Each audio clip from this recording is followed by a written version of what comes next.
때는 2002년 10월 11일 시골의 아주 작은 소규모 은행에서 은행 마감 5분 전 1분 30초 만에 2,500만 원이 털리는 사건이 발생하는데요.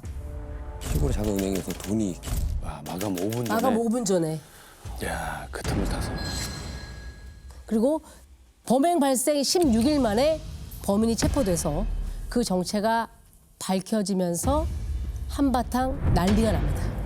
2002년 그 당시에는 뭐 진짜 대한민국이 월드컵 열기로 막 아직까지 흥분이 가라앉지 않았던 때일 거예요, 10월이면. 야. 그런데 한쪽에서는 시골의 작은 은행이 털리는 이런 사건이 발생을 하는 거죠. 2001년에 대전 은행 강도 사건 아시죠? 작년에 이제 미제 사건이 해결된 사건 있잖아요. 네. 딱 1년 만에 벌어진 사건이잖아요.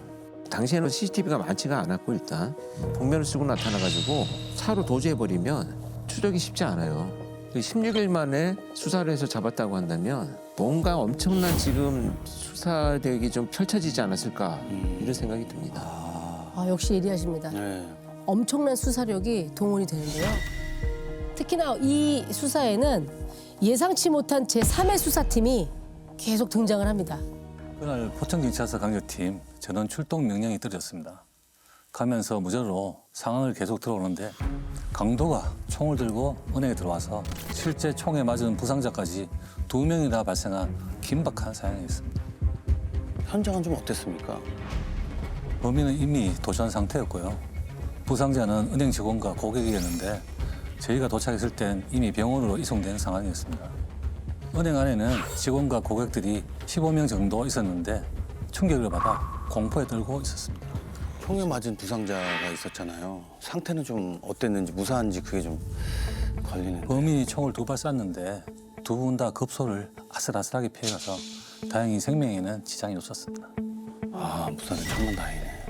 부상자들을 만나 당시 상황을 자세히 들어봤는데요.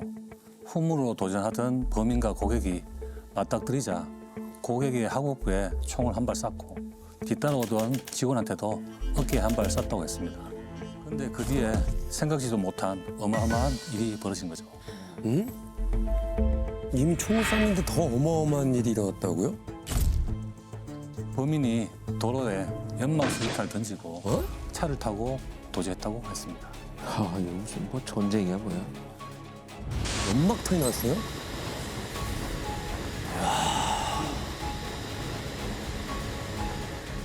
이게 보통 놈이 아닌데요, 이거.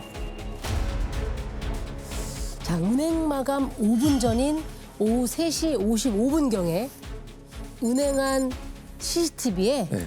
현장 상황이 그대로 담겨 있어요. 어? 총이네. 복면 쓰고. 아, 천장에 한 발 더 쐈구나. 아, 차에도. 뭐야.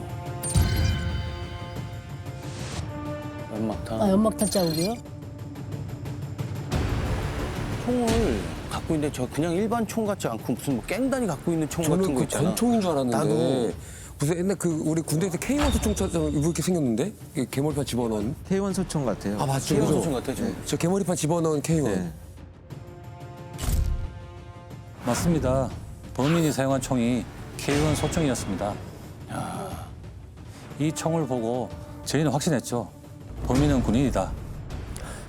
그 은행 강도에서 공기총이나 엽총이 많이 쓰이거든요. 네. 왜냐하면 이 총이라고 하는 것이 은행 안에 있는 다중을 한꺼번에 제압하는 능력이 있어요.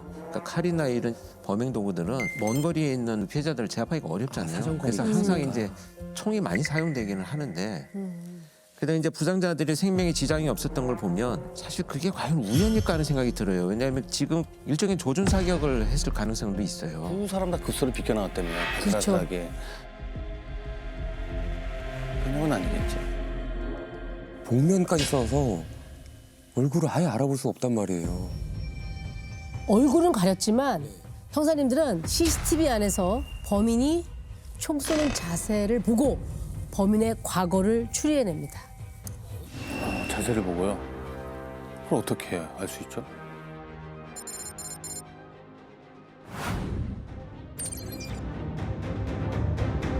목에다 걸어서 총을 이렇게 한 손으로 쐈는데 오른손으로 들고 있어. 오른손잡이. 오른손.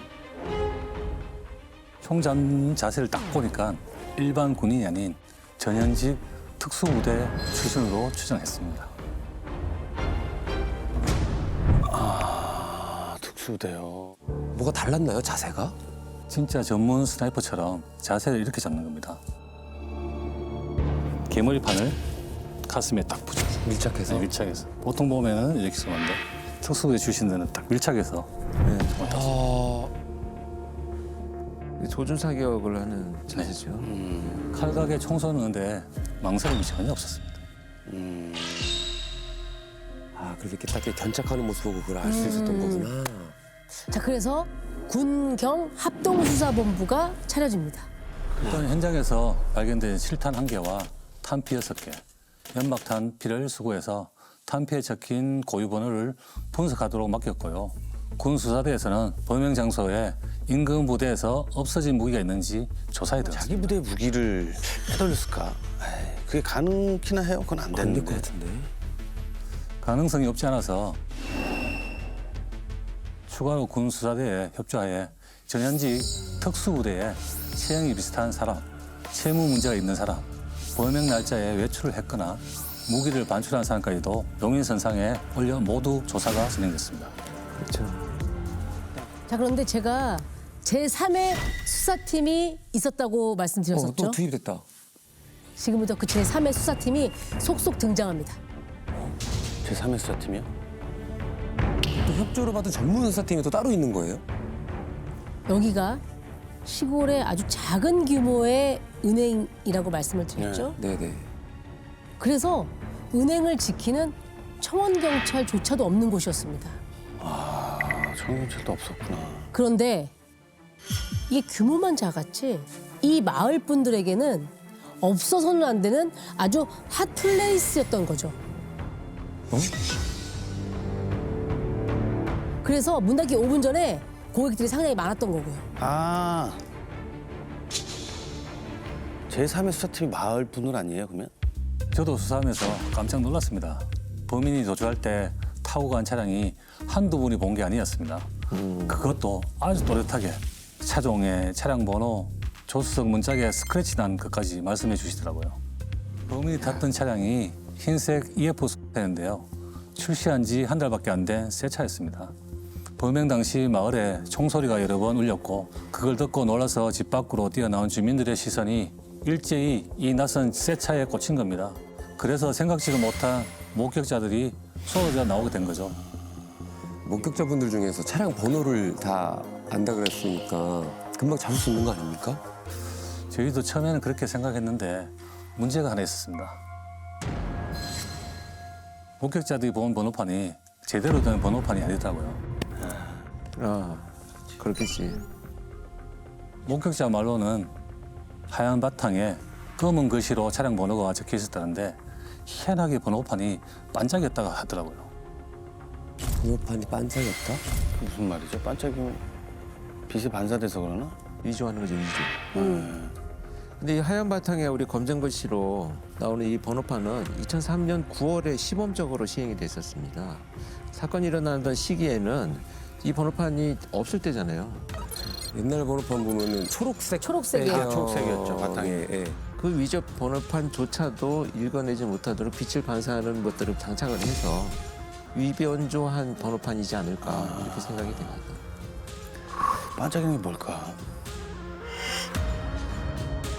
일단 목격자들이 본 차량 모델은 포천을 포함해 인근에 있는 연천, 철원 등 군부대가 많은 지역까지 범위를 넓혀서 자동차 영업소, 렌트카 업체를 상대로 탐문을 했습니다. 자, 그런데요. 이 많은 목격자들의 진술 속에 딱 하나 엇갈리는 게 있었습니다. 엇갈리는 거요? 은행에 들어와 총을 쏜 건 한 명이었다고 했는데 이 차를 누가 운전하고 도주했는지 다들 헷갈려 하시더라고요. 너무 순식간에 차가 움직여 버렸으니까 운전대에 사람이 있었다. 아니다. 범인이 몰고 갔다. 막 이러면서 공범이 있었는지 없었는지 그게 확인이 안 되는 겁니다. 네.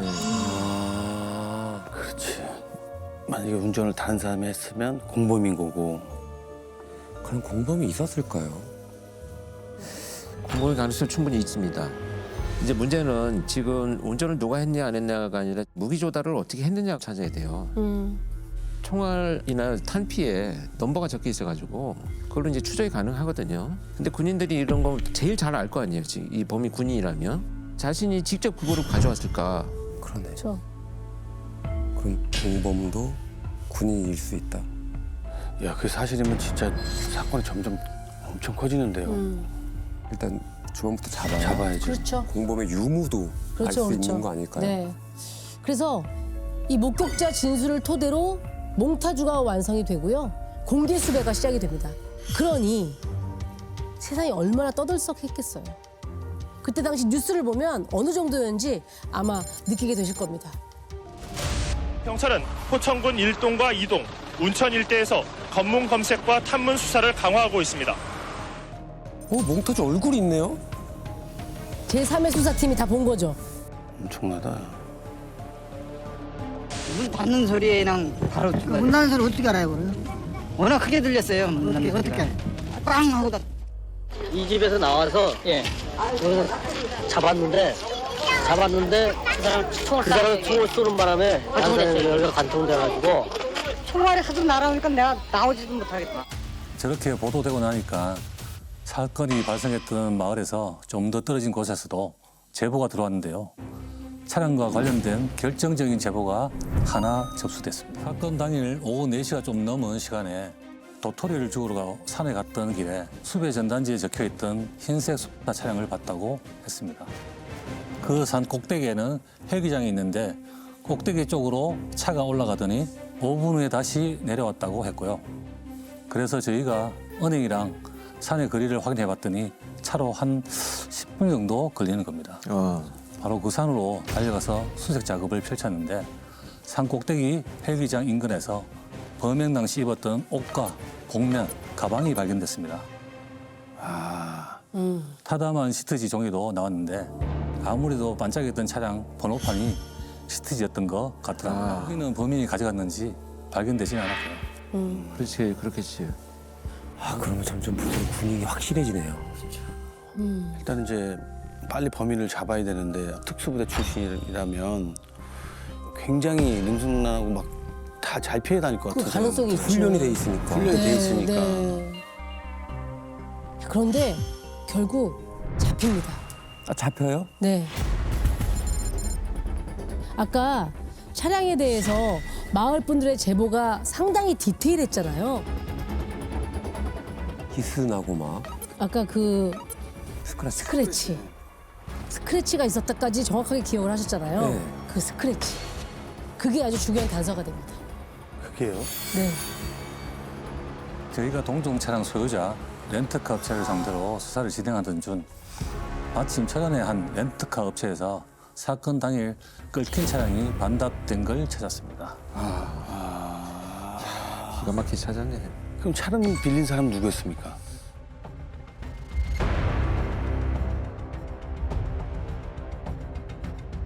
강원도 육군사단 소속의 현역 부사관이었습니다. 현역이야? 부사관이요? 부사관의 직업군이. 저희가 이 부사관의 휴대전화의 통신 기록으로 기지구 위치를 확인해 봤는데 범행 당일 오후 3시부터 은행 인근에서 머물며 휴대전화를 사용한 사실이 추가로 확인됐습니다. 은행 총기 강도 사건의 범인을 박 씨라고 부르겠습니다. 박 씨는 31살 남성이었고 당시 계급이 상사인데다 과거 특수부대 소속이었던 것까지 확인됐습니다. 김 형사님 예상대로 특수부대와 연관이 있네요. 네. 부대에서는 평소 동료를 아끼고 군인에 대한 자부심이 강하다고 평가받던 사람이었고요. 워낙 평판도 좋고 직급도 높아 총기를 빼내는데 의심받지 않았던 걸로 추정됐습니다. 그렇죠. 부사관의 상사면 그다음 원사밖에 없거든요. 직급도 높고 의심을 안 받을 만하죠. 그렇죠. 예. 총을 빼냈으면 이미 용선상에 올랐겠네요. 네, 범행 당일 총기를 반출한 것 때문에 군 수사대에서도 박 씨를 상대로 알리바이를 확인하던 중이었습니다. 사건 당일 오전에는 집에 있었고 오후엔 교육 신고 때문에 부대에 있었다고 했는데 범행 시간대에 약 2시간 정도 빈 시간이 있었더라고요. 결국 사건 전날부터 이틀간 렌트카를 대여했던 사실과 휴대전화 위치가 확인되면서 범인이 확신해진 겁니다. 아, 결국 꼬리가 잡혔네요. 그럼 그 현역 부사관 범인 이제 잡으러 가야죠. 저 박 씨가 부대에서 교육을 받은 후 외박을 나와 자택으로 귀가하는 걸 기다렸다가 바로 체포했습니다. 그 집에서 실탄 2발과 훔쳐서 쓰고 남은 현금 800만 원 또 증거물로 압수했고요. 총은요? 총은 없었어요. 이 총 총은 범행 당일 저녁 9시경 부대로 복귀해 몰래 제자리에 가져다 놨다고 했습니다. 조사 결과 범행 전날에 총기를 닦아야 한다며 갖고 나와서 렌트카에 실었다고 했습니다. 이때 검문이나 제지를 전혀 받지 않았고요. 그래서 박 씨의 범행이 바로 드러나지 않은 상황이었습니다. 진짜 안 잡힐 줄 알았나 봐요. 그런가 봐요. 그런 것 같았습니다. 아주 철저하게 범행을 준비했더라고요. 범행 당일날 12시에 인쇄물을 만드는 관공사에 들러 시트지로 위장 번호판을 제작하고 인근의 조용한 호숫가로 가서 가짜 번호판을 붙이고 총알이 잘 나가는지 쏴봤다고 했습니다. 오후 3시부터 은행 주변을 맴돌았고요. 범인은요 아마 스스로 완벽한 계획이다라고 생각할지도 모르겠습니다. 그날 무슨 짓을 벌였는지 현장 검증 영상을 함께 볼게요. 와, 복면 대박이다.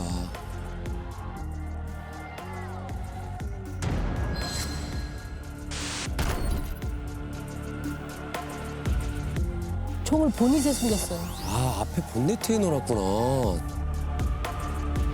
그래도 운전 잘한다는데 이제 띵마차 건다가 주행차 보니까 이제 좀 헷갈려 잘 안 돼가지고 창문 내리고 이제 밖에 보면서 저기 기둥에 다 안 난다나 보고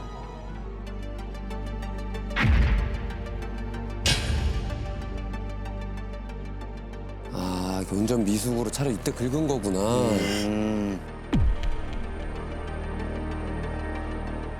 돈은 어디에 썼으며 도대체 은행은 왜 턴 거라고 합니까? 유흥비 때문에 생긴 카드 빚이 연체되고 생활비를 겪던 와중에 이혼까지 당하면서 그에게 위자료가 필요해서 범행을 계획했다고 했습니다. 그래서 청원경찰이 없는 작은 은행을 노렸고요. 유흥비와 생활고는 어울리지 않는데. 일단 마을 분들의 눈이 있다는 걸 예상을 못했네. 어떻게 보면 마을 분들이 함께 공조사를 함께 한 거네요. 제3의 팀. 네.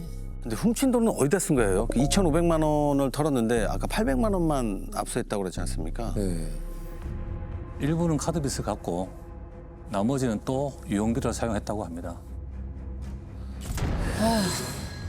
그중 수표 7장은 걸릴까 봐 태워버렸고요. 아유, 그 공범은요? 박 씨가 자주 다니던 유흥업소 주인이 평소 박 씨가 동료와 함께 은행을 털 거란 이야기를 한 적이 있다는 진술이 있긴 있었습니다. 동료라고 하면 누군가 있긴 있었나 본데요. 그냥? 그러네. 그래서 군 수사관이 박 씨와 가까이 지내는 사람들을 모두 용의선상에 올려 조사를 했는데요.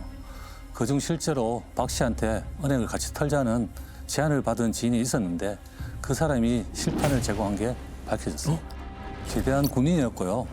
박 씨 부탁을 받고 개인적으로 모아둔 실탄을 범행 전날 건넸다고 인정했습니다. 실탄 또 어떻게 모은 거야? 그건 말이 안 되지. 실탄 제공자. 은행 강도에 직접적으로 가담한 정황은 드러나지 않았고요.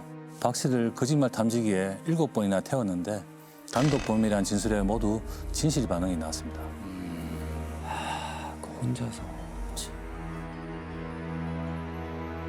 그럼 이제 그 처벌은 어떻게 받게 됐나요? 군 검찰은요 사람을 향해 총기를 발사한 점을 살인으로 보고요 특수 강도죄보다 법정형이 훨씬 더 무거운 강도 살인 미수죄를 적용했습니다. 거기에다가 군용물 절도 등의 혐의도 추가해서 군사재판에서 처벌을 받았어요. 실탄을 제공한 지인도 군용물 절도죄로 처벌받았고요. 받아야죠. 야, 이제 그 그 부상자들이 살아있어서 다행이지 살인하는 거랑 마찬가지잖아요. 끔찍하죠. 한 끗 차이로. 사람한테 총을 겨눴는데 맞아요. 그 쐈잖아요, 어깨를. 쐈는데 이건 뭐 살상력이라는 이루 말할 수가 없는 거죠. 본인 놀라고 술 마시고 놀라고 총기를 들고 은행에 들어갔다는 건 이거는 어리석죠. 예. 어리석어.